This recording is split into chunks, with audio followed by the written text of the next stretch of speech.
តលេងសៀមរាបឥឡូវស្រួលណាតលេងអង្គរតលេងកន្លែងល្បីៗអីចង់បានរូបស្អាតៗបែប professional នេះអស់តាមរបស់2000ទេអញ្ចឹងវីដេអូហ្នឹងខ្ញុំនឹងបង្ហាញថាអ្នកណាជាអ្នកថតរូបឲ្យខ្ញុំអញ្ចឹងណាកុំភ្លេចមើលដល់ចុងវីដេអូអ្នកនរគ្នាទាំងអស់អញ្ចឹងលើក្រោយទៅសៀមរាបអីចង់បានរូបស្អាតៗអាចតាក់ទងគាត់បានយើងឡើងទៅដល់លេងនៅសៀមរាបមកបើកប្លុកគេពេលហ្នឹងមុំទៅដល់អង្គរម៉ោង5ជាងហើយព្រះអាទិត្យជិតលិចឯហ្នឹងហើយនៅហ្នឹងគឺនៅហ្នឹងអីនៅអង្គរវត្តអញ្ចឹងថាម៉ោង6កន្លះគេលេងឲ្យឡើងហើយប៉ុន្តែយើងអាចចូលទៅថតរូបបានជុំវិញអង្គរអញ្ចឹងណាអញ្ចឹងពួកខ្ញុំទេតហ្នឹងមកបានចូលទៅនៅតាមផ្លូវអត់ខ្វះឯជាងថតហៅអ្នកនរគ្នាថតរូបមកប៉ុស2000អីចឹងទៅប៉ុន្តែខ្ញុំជឿជាក់ថា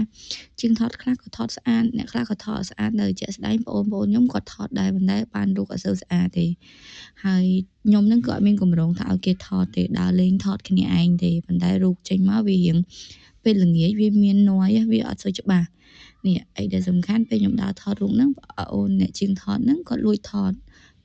ហើយគាត់មកបង្ហាញឲ្យមើលថាបងនេះថតរូបលេងមកប៉ុស2000ខ្ញុំក៏ឃើញស្អាតដែរអញ្ចឹងក៏ហៅគាត់ថតហ្មងទៅអញ្ចឹង